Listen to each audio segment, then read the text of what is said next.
Welcome to the Mockingcast, the podcast of Mockingbird Ministries. I'm David Zoll, your host, and in just a few moments, I'll be joined by my co-hosts, Sarah Condon and RJ Heijmen. We come to you every other Friday to explore a few of the places where we currently see grace and its absence playing out in unexpected and compelling ways. We're glad to have you with us. Praise the Lord.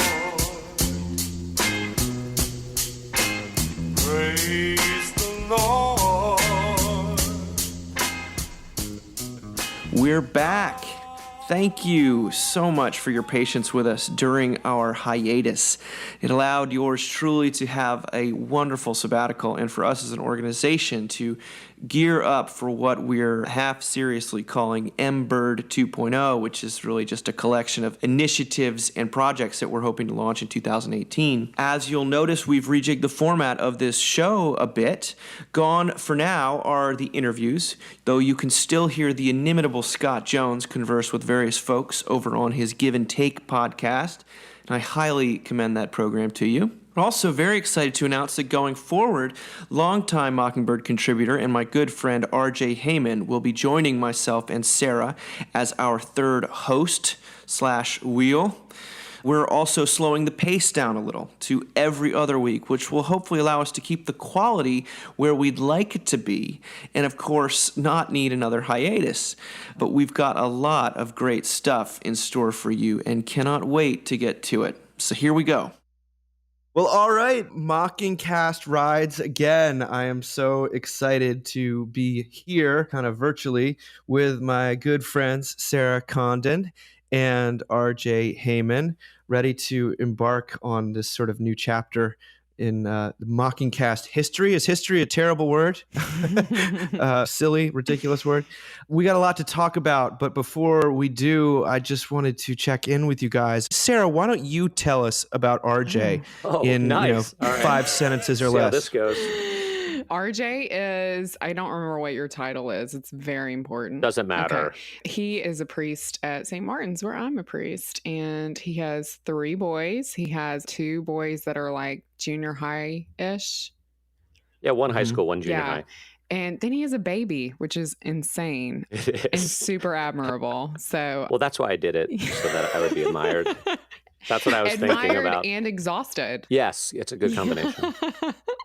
He's got an incredible voice for radio. That's really the only reason we decided to invite him on here, right? 100%. Tell us, what does RJ stand for? How do we say it? Well, I can't actually even say my name. It's embarrassing. The closest I could get is Rutger Jan. I was born in Amsterdam. It's Dutch. But when I tell Dutch people what my name is, they give me a quizzical look, and then I spell it for them, and then they pronounce it correctly. Oh, no. And I'm left, that's 100% true story. So it's like Rutger Jan, pretty much. But we're the only Heijmens in America, which is kind of awesome. So my email is my last name @gmail.com, which is kind of sweet. As I'm sure it will come out over time, RJ and I have a long and glorious history together. We worked together as youth ministers and have just been dear friends, and we worked in New York City together. And my nickname for him was always Rector Rutger. But Yes. sometimes people thought that sounded inappropriate somehow, that you're getting really close to the word rectum. But Got it. Wow, okay. anyway, It's early. Rector Rutger, I'm glad you're here with us. It is nothing else an excuse to see your smiling Dutch face, Dutch American face. It's good to be here. I'm honored. How's Thanksgiving for you guys? It was great. We went to Austin for a week, which we love, and hung out with some of our good friends and just did some swimming and ate at some good restaurants, and our kids hung out, and it was really fun. Yeah, just swimming as you do over Thanksgiving. Texas. Right. Why not? That's right. Hey, it was actually a little chilly. It was like Yeah. mid-70s, but I gutted it out. Yeah. Sarah, your Thanksgiving looked really just totally boring. Yeah, and it was a real drag. uneventful. We went to San Diego. It was so pretty. And we did Disneyland in a day, which is the way to do it if you want to save a little dough. So we spent 11 hours at Disneyland with a 3-year-old and a 6-year-old. We ate a Oh my ton goodness. of churros.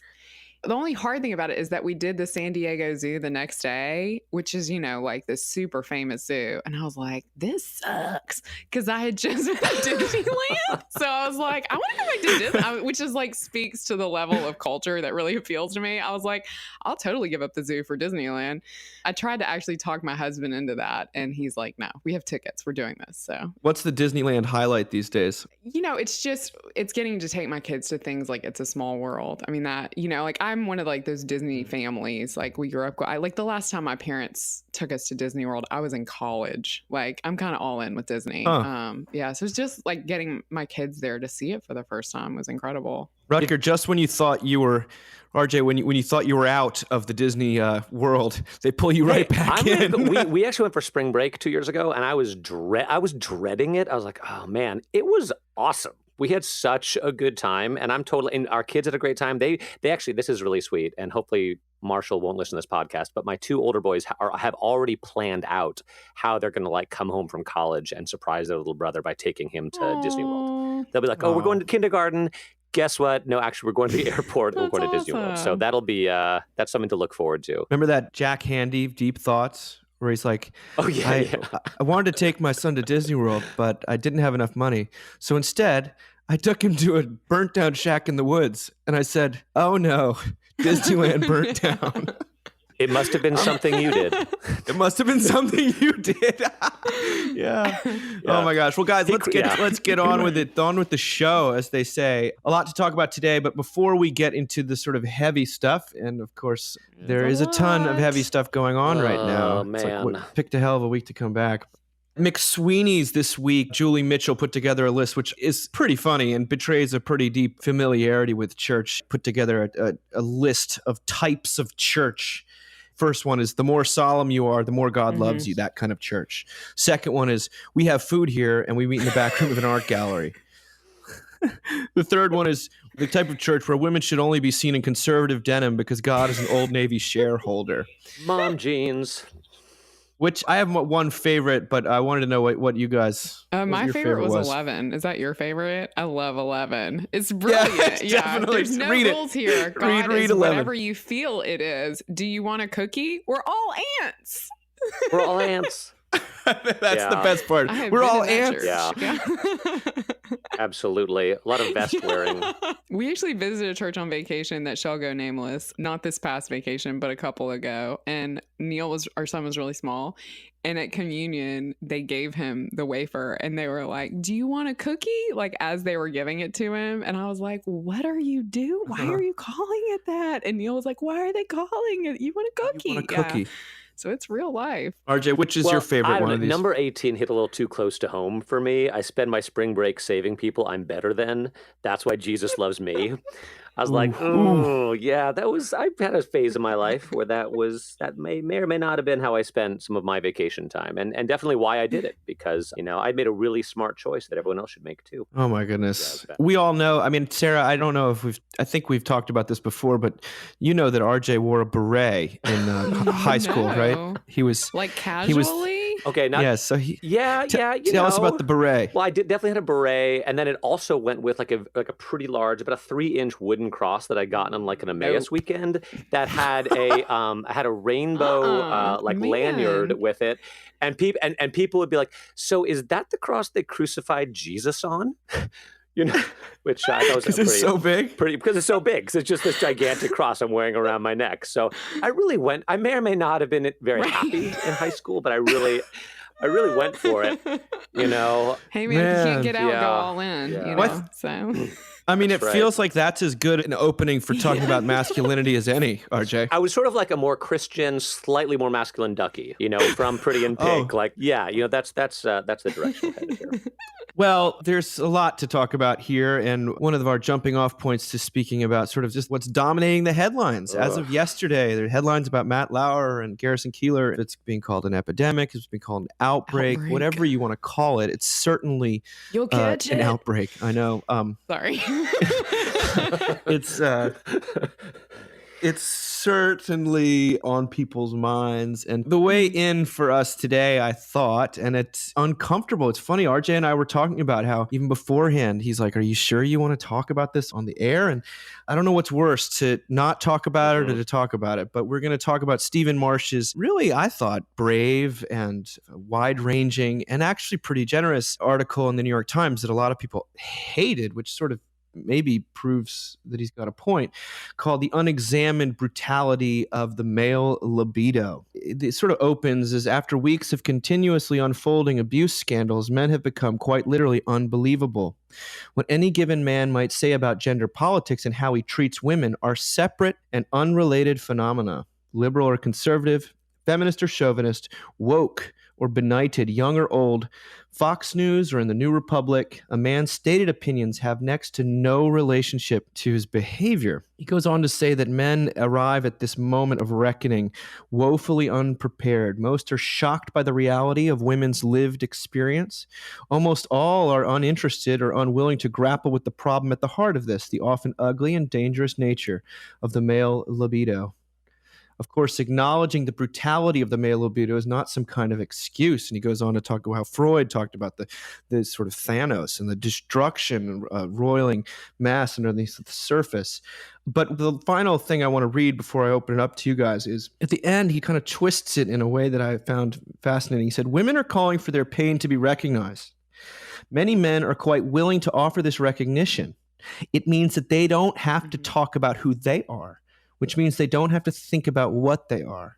Much easier to retreat into ever more shocked and prurient silence, or into the sort of reflection that seems less intended as honesty and more aimed to please. Sex is an impediment to any idealism, which is why the post-Weinstein era will be an era of gender pessimism. What if there is no possible reconciliation between the bright, clean ideals of gender equality and the mechanisms of human desire? Meanwhile, sexual morality, so long resisted by liberals, has returned with a vengeance, albeit under progressive terms. The sensation of righteousness, which social media doles out in ever-diminishing dopamine hits, drives the discussion but also limits it. Unable to find justice or even imagine it, we are returning to shame as our primary social form of sexual control. Now, that is all I'm reading, and I want to put this hot potato in Sarah's lap as soon as I can. Oh my gosh. Well, Dave and I have talked about this a lot over the past 48 hours. I have a lot of thoughts. I thought Marsh's piece was brilliant, and his book, The Unmade Bed, I cannot recommend it enough to people who are married, considering marriage. It's just so excellent. The way that he honestly talks about men and women. You know, this is like one of those moments where I'm like, what am I saying? But I still feel bad for men. I don't know. I do. And I know I shouldn't, but I feel like this is just going to lead to more isolation. I mean, I feel like where we are and sort of the cultural response that's happening, like, I mean, I'm seeing in my news feed so many women who are like, the fact that men are even talking about this now is traumatizing to me. And I'm like, oh my God. So like, they can't be honest about, I think Marsh has a really good point. I think we can talk about women's like sexuality and preferences all day long, but we can't talk about men's. And you're just going to like repress this stuff more. It's going to eke out in weird ways more. And like, we don't want to hear what the truth is. And honestly, I think the truth is too scary for us. And I don't mean that in like some sense that like all men are like secret like rapists, but I mean, I think gender politics and gender roles moved so quickly in this country, and we're expecting everyone to suddenly like live in this world that doesn't exist. And we're expecting everyone to live in some sort of perfect world that doesn't exist in terms of gendered stuff. I mean, my husband and I were talking about this the other day, and I've never worked in a place that there hasn't been some issue of sexual harassment. I mean, not anything huge, but like it is a part of men and women bumping into each other to some extent, right? I mean, I think that that's a part of this. All this assault stuff is awful. But then I began to ask myself, how are we raising our daughters? As a mother, like all I could think about is when I was like 11 years old, there was a kid at the pool and he kept grabbing girls like under the water. All the other girls' parents were like, because he was a weird kid, obviously. And all the other kids' parents were like, you know, you don't have to be friends with him. And like, but you need to be nice to him. And like, let's not be too hard on him. And my dad was like, I want you to grab him by the genitals and I want you to pull as hard as you can. And then when he screams, I want you to keep pulling. And like, I just am like, Gosh, I love Sarah's dad. I mean, and then it becomes this whole thing of like, well, why should women have to defend themselves? Well, I mean, because we do. Like, maybe that's the reality that we're living in right now. And maybe, you know, it's like any sin that everyone's like so shocked it's happening. And it's like, can we stop wasting time on the shock? And can we find a way to make sure that girls feel like they can stand up for themselves, to make sure that girls feel like they're powerful? I don't know. Can we find space for men to talk openly about their sexuality? I mean, as much as the wild at heart stuff I can find pretty troubling, Dave, the piece that you wrote about this pointed to it. I mean, church, especially some of the more conservative circles of Christianity, actually give men safer space to talk about their sexuality a lot more than other places. So I have a lot of thoughts, obviously. I don't know. What do you think, RJ? Yeah, RJ, you want to weigh in? It's scary. It's scary to talk about. Gosh, what do I think? I mean, the first thing I have to say, like straight off the bat, is what has happened to these women that are coming out and talking about their experiences with politicians and people in the media. It's awful. It's I don't really want to say it's shocking. I don't know. It is shocking. It's not shocking. Like, I grew up with all boys. You know, I went to an all boys boarding middle school. You know, I spent a lot of time around guys. So I don't know that it's shocking. Hopefully that has something to do with like my Christian anthropology and knowing that people are deeply wounded, but I don't know how to talk about it. Where was the money quote from that article? The crisis we're approaching is fundamental. How can healthy sexuality ever occur in conditions in which men and women are not equal? How are we supposed to create an equal world where male mechanisms of desire are inherently brutal? We cannot answer these questions unless we face them. But facing them, I don't know how we do that. And there is shame about talking what's actually going on in the male mind. And at the same time, Dave, I loved your response to it in the way that you tied in Lady Bird, because having all brothers and having all boys and having a wife who has all brothers, the question which it raised in my mind is like, do I really understand women at all? I mean, I've been married for going on 19 years now. Where you were writing about the relationship between the mother and the daughter, and about how that was a very kind of specific kind of relationship that you only understood if you really had like a lot of women in your life. I was like, I'm not sure I understand that, you know, that I want to seek to understand as much as I want to be understood, but to think about living in a world where everyone is just kind of laid bare and you can actually see what's going on is sort of scary. It's not even really possible. terrifying. That's the thing. It's like, there's just such a lack of honesty and shame and delusion and hiding. It's like the and overwhelming it's message is, I'm gonna need you to be less of a man. Like, if you could tone down your manness, that would make me feel a lot better. Like, I say that like carefully, but I feel, I mean, and I'm raising a boy, and it's like, you know, I just feel like that's the overwhelming message, even to little boys sometimes. It's like, we're going to need you to be less of a boy, instead of facing the reality that the genders are completely different. I mean, Dave and I were talking about when I was in seminary, that was like the big discussion about like gender is a created thing, right? Gender is not real. Like, that was a huge part of a lot of the conversations people were having in seminary.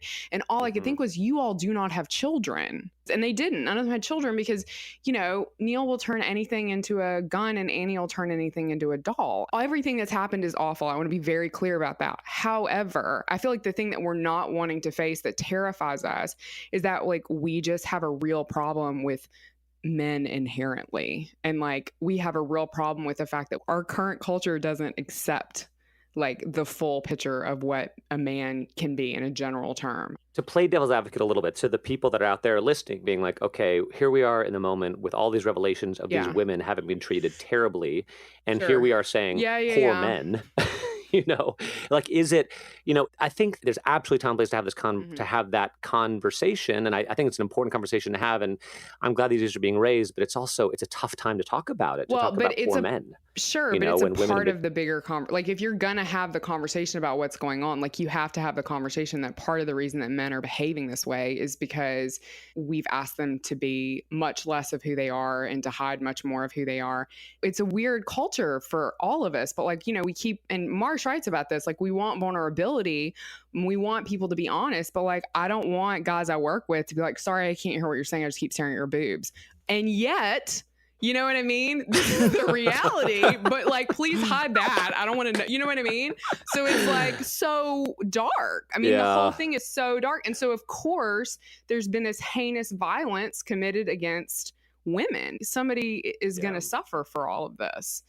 But Yeah, I do think like it's something, there is no cure for male desire, and it's going to go someplace. And if it's driven underground, it's probably going to go someplace worse. There actually, it's funny, there is though. I read that article and I was sort of terrified last night, but it reminded me of a This American Life episode called Testosterone from a few years back, which is fascinating. There's a few different stories. I recommend it, but the first one is about a guy who, for a period of months, had no testosterone whatsoever, like none in his system. And then they figured out what it was and whatever. But listen to the way he talks about that. I mean, it's just one person, you know, it's not scientific, it's just anecdotal. But he said he basically had no desire for anything, like at all.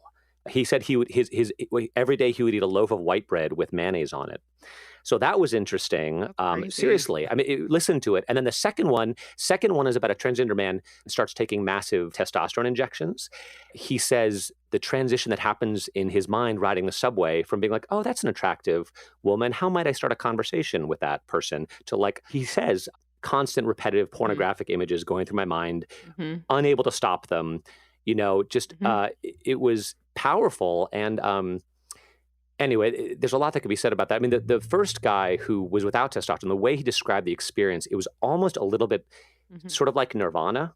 Like he stopped wanting anything. And he actually talked about God. He said he almost felt more insightful, but that desire and wanting and motivation, and none of it was a part of anything. So it made me think of Serenity, the movie. You guys ever seen that? Oh, yeah. Yeah, maybe that's totally right. So, my dad would say that we should all read The Disappearance by Philip Wiley, which sort of looks at a planet with just men and a planet of just women, and they both sort of fall apart without the other in ways that they weren't expecting. So there's no clear answer here. I think that I do think one of the things that we are grappling with immediately, and you can't, RJ, I think in part in terms of listening to what's happening is you have to be like, why? It is pretty much all men. And to deny that is to sort of hide around it. And are men just basically as much worse versions of women? Except I will say there have been a few like female teachers recently in the news who are like getting together with their high school students, you know, and so not many, a couple. It's not as high profile, but that, you know, what is it about the well they have what is it about anyway? these power I think you're right dynamics, though. The poor men thing. But we do need to give men some kind of vision that's positive. The only thing that people I know when they ask like sort of the blue state type guys are like, well, what does it mean to be a man? And but the only answer they have is to be really respectful of women, and that's great. But we have to give them a little more. Is there anything that's distinctly male and distinctly positive? The students I work with, as I work with all these undergraduate men, they don't know how to answer that question that doesn't basically involve sports. And even that, they don't feel they can really talk about. However, we don't need to answer that today. But I do want to point to Abby Farson Pratt, my good friend here in Charlottesville, who wrote this wonderful thing about how do we deal with the art that's left over from, Louis C.K. and Woody Allen. Woody Allen. And she said, this is what she writes. She said, when a politician misbehaves, it's easy in theory to wave our hands and say, politicians, they're all filthy. But when our favorite novelist or comedian or musician misbehaves, we feel conflicted. We feel like we've been implicated ourselves. Indeed, there's a flicker of recognition when we denounce a bad artist. We expertly suppress this feeling, this lurking sense that we may also resemble monsters, and then return to the joys of, quote, loudly denouncing the monster in question. We never want to be in the same boat with the dirtbag poets and directors and rock stars, but maybe we always have been. Maybe we've been rowing alongside them all this time. They just experienced the misfortune of having the searchlight expose them first. It's icky. I won't look at Kevin Spacey the same way again, and I feel repulsed when I watch Woody Allen eating Chinese takeout in bed with Mariel Hemingway in Manhattan. The ickiness never totally goes away. This, alas, is our human condition. The ickiness never totally goes away. Now she ends with the wonderful call to sort of a sort of affirmation of the law in its civic capacity and its ability to rein things in, but also a pointing to grace in some measure. And I thought, I don't know, where does it leave? Do you guys find you can't, Usual Suspects come on and you're just going to change the channel? Like what's the... Well, I saw Bill Cosby do live stand-up like 20 years ago, and he was hilarious. It was like amazing. And now I think back to that and I was like, like what was he doing before and after, and not as That's happy a funny. memory I always as it wanted to was. write a piece about Bill Cosby, like for Mockingbird, and then like I'm so glad I didn't. It's like, because the show is so good. It was such a portrait of gracious fatherhood, and like now that piece will never be, never be written. Yeah, I mean, I have like a whole thing in my brain when people are Scientologists that I have a hard time watching their movies, and that was already there for me before this happened. I never, anytime Tom Cruise is in something or John Travolta, I'm like, no, I'm not watching that. Yeah, it's like, I'm not. Yeah, Phenomenon. I'm not gonna watch it. Phenomenon. So funny. We went to see Thor right after the news about Kevin Spacey broke, and I had heard this interview with a mother of a child who was a child actor who had been molested, and she talked about how pervasive that is in the Hollywood community and how no one comes forward because it will literally ruin the child's career forever. She wasn't talking about by name by her child. And she said, you just wouldn't believe how much this is everywhere. And so we went to see Thor, a movie which has no children in it, and Kevin Spacey's not in it either.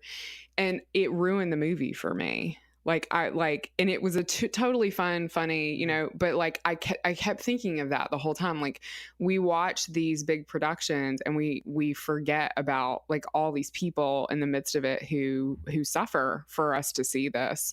But then that becomes like, that's like everything in our lives, right? Like, we wear clothes that are made in sweatshops. Like, suddenly, like, everything sort of gets hit by that. But I loved Abby's piece. I loved how she said, great art can be created by terrible people. And that it's like we long to identify with these artists until they do something terrible. And then we want to be repulsed because we're like, we would never do that. But then also it's like you identify with them so much. And then you're like, oh, like, what if I could do that? What if that's happened? What if I have done that? And like, how do I remove myself from this monstrous person? So it's a great piece. It made me think of Ruby Sales. You guys know Ruby Sales, the civil rights activist who, remember the Episcopal seminarian Jonathan Daniels, who took the bullet? He took it for Ruby Sales in 1964, I think it was. She came to visit Charlottesville, and she was here actually just recently. And the paper this morning reported on her talk. I should have gone, but I was stuffing envelopes for our fundraising letter, which you will all be receiving soon. But this is the report they gave. She when asked about the possibility of future white nationalist rallies in Charlottesville, she discouraged violent confrontation as the means to stop racism. We certainly don't do it by chasing one right-wing neo-Nazi group after the other. It strikes me that the movement chased us, and now we're chasing them. Earlier in the evening, while discussing the recent white nationalist rally in August, Sales said justice should not be confused with revenge. Any call for justice that does not offer a pathway for redemption is revenge and not justice. I know it's not popular, but any movement that says that people are trapped by their history and cannot change is not a hopeful movement. That's called moral nihilism. We've got to really understand that there are ways toward redemption. Now, she's you guys would be happy to know she's, I think, an ordained Episcopalian. But she's this incredible older sort of black lady with these dreads, and she's got the kind of moral authority to say these things that are unpopular. I didn't say it, but what she's talking about is grace, I think. And the only way forward in any of this, whether or not we're ready to hear it, maybe in Charlottesville, that happened in August, and this is happening second by second. Maybe we need a little bit of a pause to take it in, because you have Kathy Lee Gifford saying, "Oh, I forgive Matt Lauer," and you'd be like, "Well, Kathy Lee, why don't you just hear a little bit more about the button under the desk and the sort of the stuff that was really going on before we pronounce a kind of blanket forgiveness, because it doesn't really sink in. It doesn't have any teeth." However, Ruby Sales does say that any call for justice that does not offer a pathway for redemption is revenge and not justice. And she says that's moral nihilism. I want to underline that. I think it's beautiful. I'm going to put it in the Weekender tomorrow. So what's the line between redemption and improvement? Like, how do those things interface? Because redemption, I agree.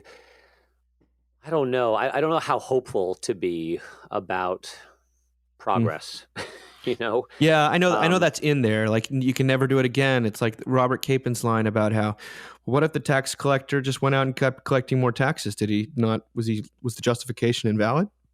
Yeah, and if the I don't know if the Bible shows us anything, it's an Old Testament professor in seminary. I once said, was there ever a golden age of Israelite faithfulness? And he just laughed at me because of course not.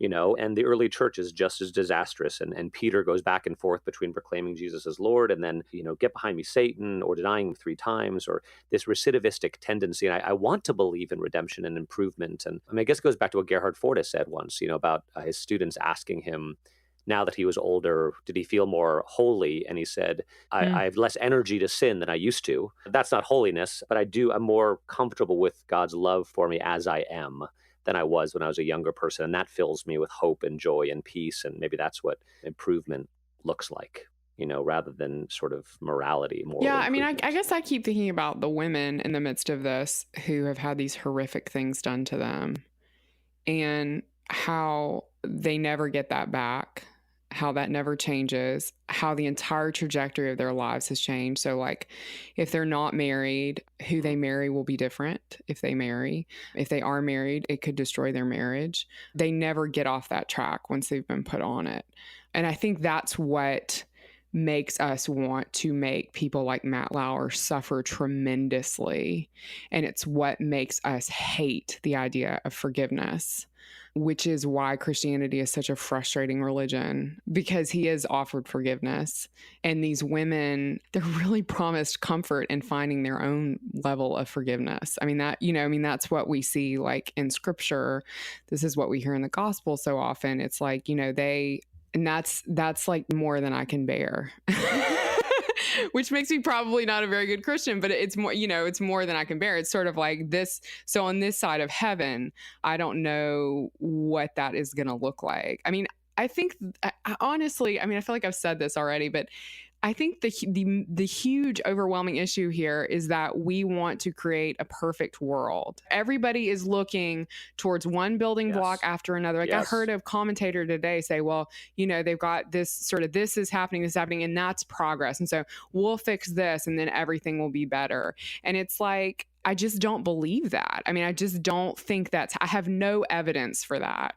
And the other thing I think about in the midst of this is that gender and power has changed so dramatically in our lifetimes, and we're just expecting people to be like politically correct robots. And that would be awesome if I could turn every man into a politically correct robot that preferably did the laundry. If it's my husband, that would be amazing. Like, I would love to be able to do that, but that's not how it works. It's just, I don't know, guys. Well, I totally agree with you saying about trying to make a perfect world, but and even on top of that, when I think about places I've lived that were coming the closest to achieving that ideal, they were the most depressed, most anxious, most hidden, most highest suicide rates.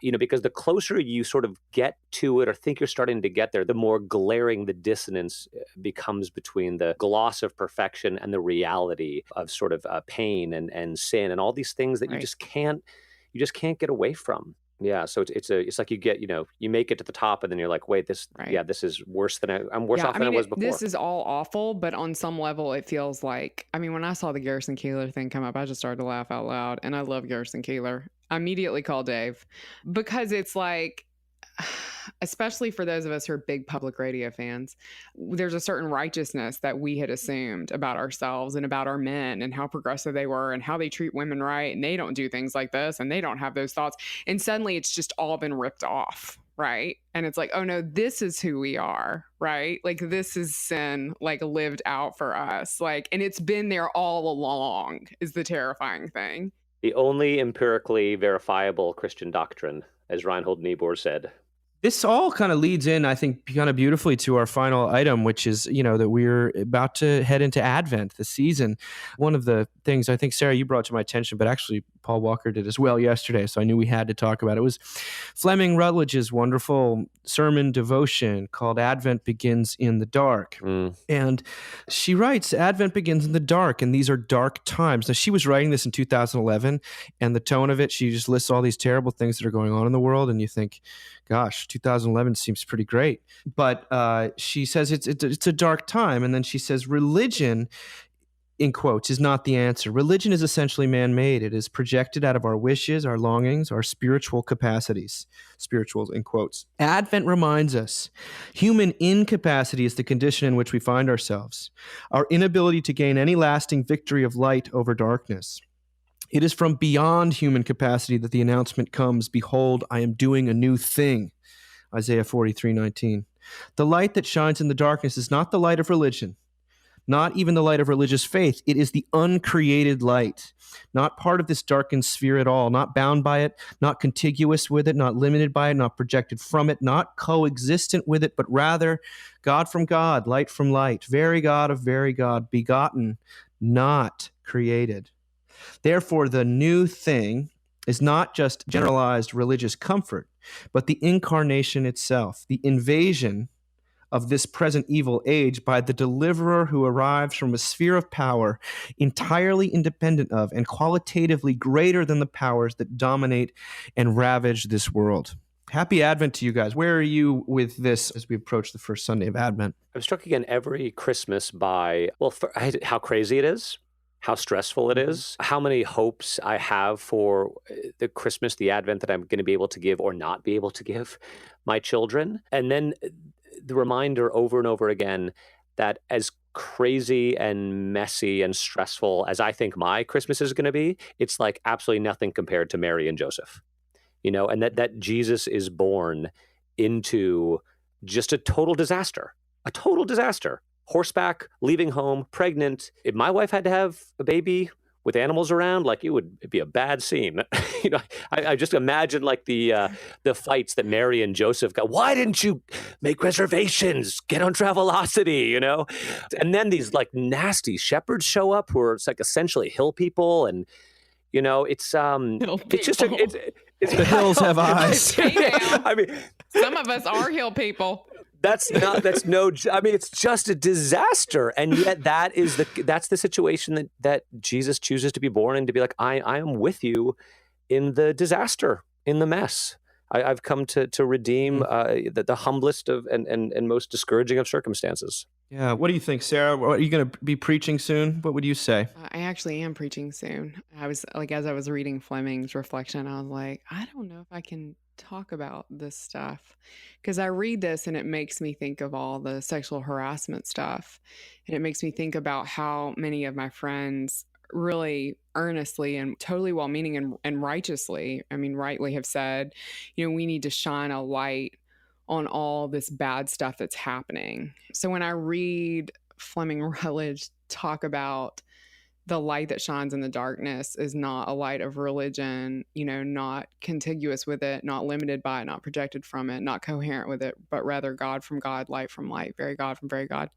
I think about how different our light is from God's light, that our light is a light that seeks to find the sins of others, the wrongdoings of others, and to judge them and to persecute them. And that feels like the right thing to do right now.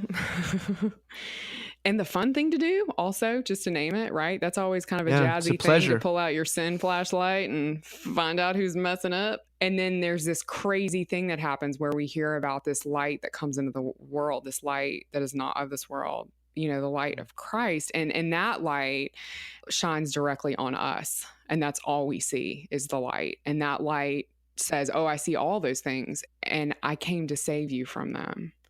And it's so different from the light we keep wanting to shine on other people right now. Well, come Lord Jesus, I think we no place to go from there outside of just to sit and what do they say?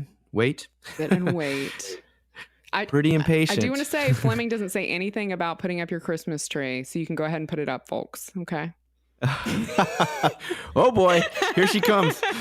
I want to say thank you guys. I'm so excited to be back, and we're going to be back in 2 weeks from now.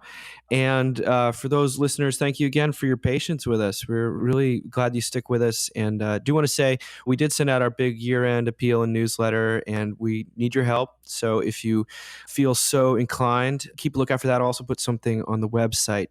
But we're really, really pumped to be back and to be with you. Happy Advent.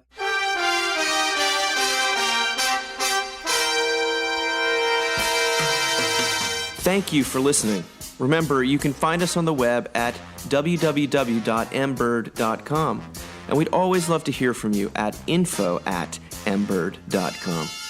Audio production for the Mockingcast is provided by the Narrativo Group, and if you like what you've heard, please do drop over to iTunes and leave us a rating and review. Until next time.